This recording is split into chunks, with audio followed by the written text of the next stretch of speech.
Good morning. I'm Sandy Walden from Serenity, your master grief coach. Who am I becoming? Ooh, it's a big deal, isn't it? I remember in my earliest days of grief thinking, who am I now?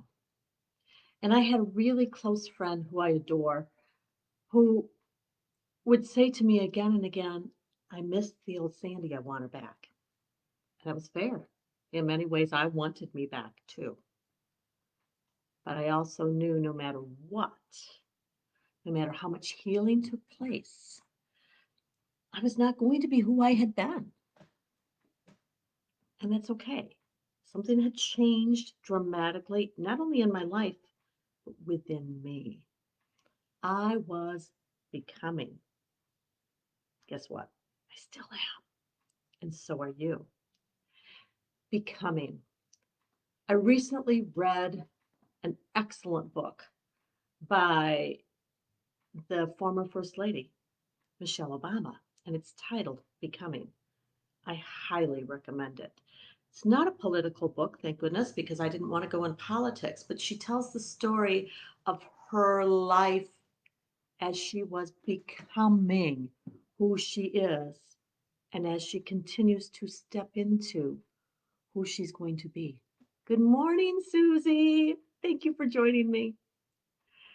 And it made me think about something that my eldest son says and sings. I'm a work in progress. And I thought, isn't that true? Isn't it true for all of us?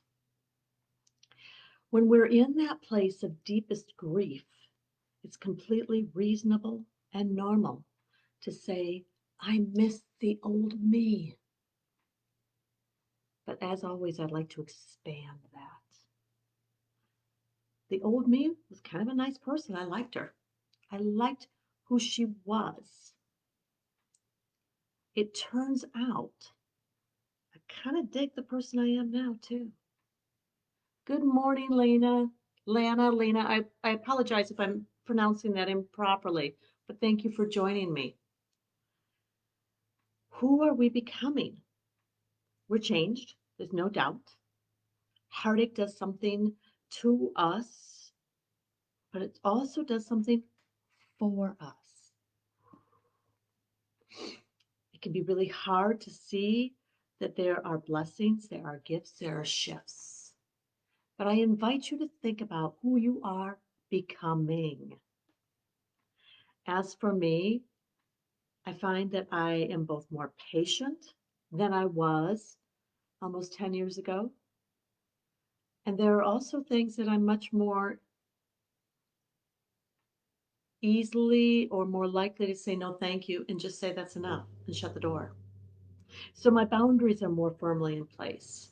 It doesn't mean that I'm this amazing person. I'd like to think I'm in progress there too. I find that my heart is more compassionate. I'm more willing to give someone the benefit of the doubt. And my boys might laugh at that because they used to roll their eyes when they were little and they'd say in those voices that only kids growing up can say, I know, Mom, give them the benefit of the doubt. We don't know what's going on in their world. Do you catch yourself saying that? Thinking that? I love it. Susie says, I'm definitely more empathetic to mental illness and addiction. Beautiful. I think that makes a lot of sense. Before suicide touched my life in such a personal way, I didn't understand it in the same way. Yes, I had known people who ended their own lives, and some were even relatives, but they were not in my personal bubble in the same way. And Susie said, I'm more tolerant of others. I find the same thing. Here's something interesting, though, Susie. While I'm generally much more tolerant of points of view and experiences, and I want to welcome them, I find that I'm less tolerant of unkindness. I'm less patient with lack of respect.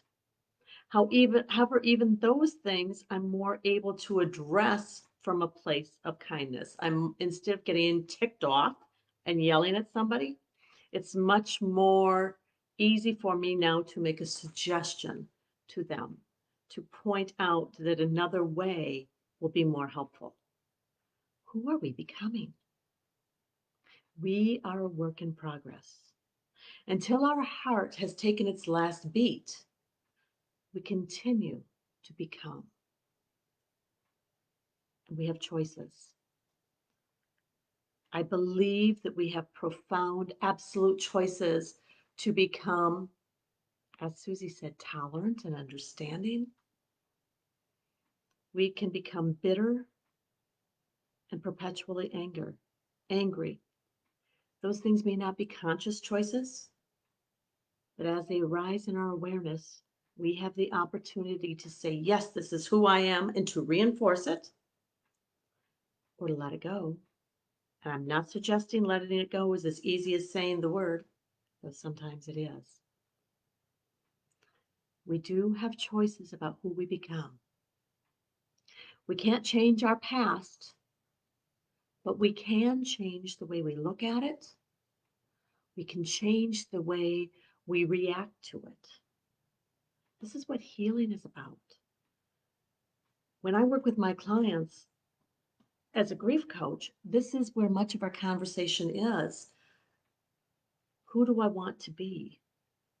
And I'm not just talking about who do I want to be when I'm 87. I want to think about who am I going to be when I'm 60, because that's right around the corner in a few months. Even closer. I want to think about who I'm going to be today. Right. Where I am, it's 8:56 a.m. Who do I want to be at 9 a.m.? Who do I want to be this afternoon, this evening? I encourage you to think about those things. No, that's not true. I encourage you to feel those things. This is not about denying hurt or pain or sadness or any of those things that hurt our heart. It's about saying, this is where I am. How do I want to experience this? How do I want to bring this experience in my life in a way that's beneficial for myself, for those I love, and when you're ready, for the entire world? Because here's what I believe. I believe that your thoughts, your feelings, your words not only affect and create your own life, but I believe it affects the world. Absolutely. Susie said, I was angry and bitter in the beginning, and that's how I know I was changed. I don't like that, and I wanted to work through it and not feel that sort of pain. It's a choice for me now. Bless you, Susie. I appreciate that your beautiful honesty here. And all of those things are completely reasonable, aren't they? When we're plunged into that place we call grief, it's completely reasonable to be angry, resentful, PO'd, hurt. All of these words, we can come up with so many. It's reasonable. Please know this is not a judgment. It's not a judgment. To acknowledge what we feel, to be aware of what we feel, is the springboard to feeling better. To acknowledge what we feel is where we begin to know where we want to go. And it's okay if we need to spend some time in that place of bitterness or anger. I'm okay with that. In fact, I think that those emotions need to be felt completely to the degree that's right for each of us. But here's something we're going to talk about very soon, and I'll only spend a moment. Each emotion that we experience only lasts for a very brief time unless we feed it. That's right. Every emotion will pass. I'm going to talk about that in another video another time because it's a whole long thing I want to explore with you. But every emotion we feel will naturally dissipate on its own unless we feed it. That means that if we choose to take control. If we choose to be in awareness, we can choose to let it begin to pass or to rev it up. I encourage you to consider feeling those most painful feelings and let them begin to ebb. Susie said, like a cloud floating by. Beautiful and absolutely perfect. We see it. We're not making it wrong. We're simply letting it pass. And eventually, it leaves our awareness.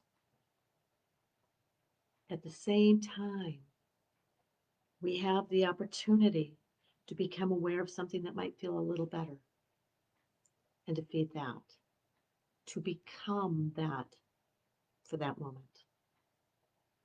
As my son says, I'm a work in progress. And what I want to assure you is that you are too. Lana said the emotions change daily. Some days I can accept, and other days I just say why. I think that makes a lot of sense. I also want to remind each and every one of us that, okay, I don't know how much you can see this beautiful crystal here that stays on my desk, that we're multifaceted.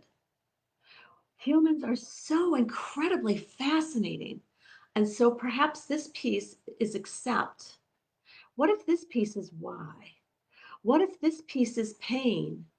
What if this piece is memories of incredible love?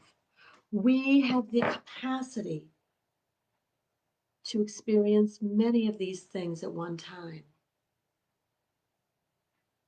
And our emotions will change, won't they? And that's a continual process.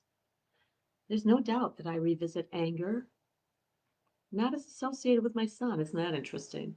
But from other experiences and other grief experiences. We all experience grief in a number of ways throughout our lifetime. I revisit resentment.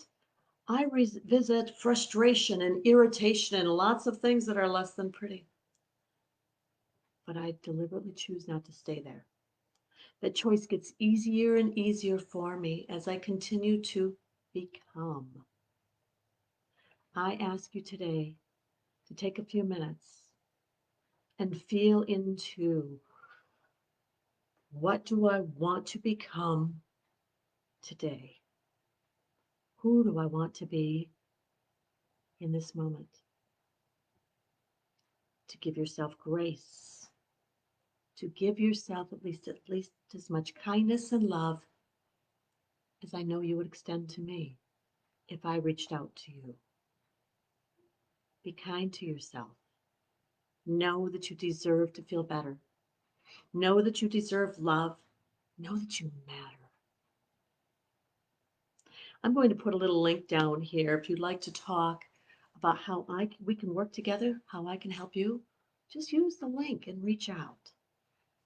Oh, thank you, Susie. Thank you, Lana. And I certainly hope I hope I'm not pronouncing your name wrong. I'm glad you both joined me. For any of you that do join me, let me know what you think. Let me know what your feelings are. What does becoming feel like for you? What does it mean to you? Where would you like to be? And if you'd like to explore working together, just use the link below here because I'd love to have that conversation with you. I'm Sandy Walden from Serenity, your master grief coach. Today, I wish you joy and love, and I wish you the vision of who you are becoming. I wish you all things good, and I really, really want to encourage you to see yourself as the loving being I know you are. Embrace that love. Celebrate it, because it's what matters. Namaste.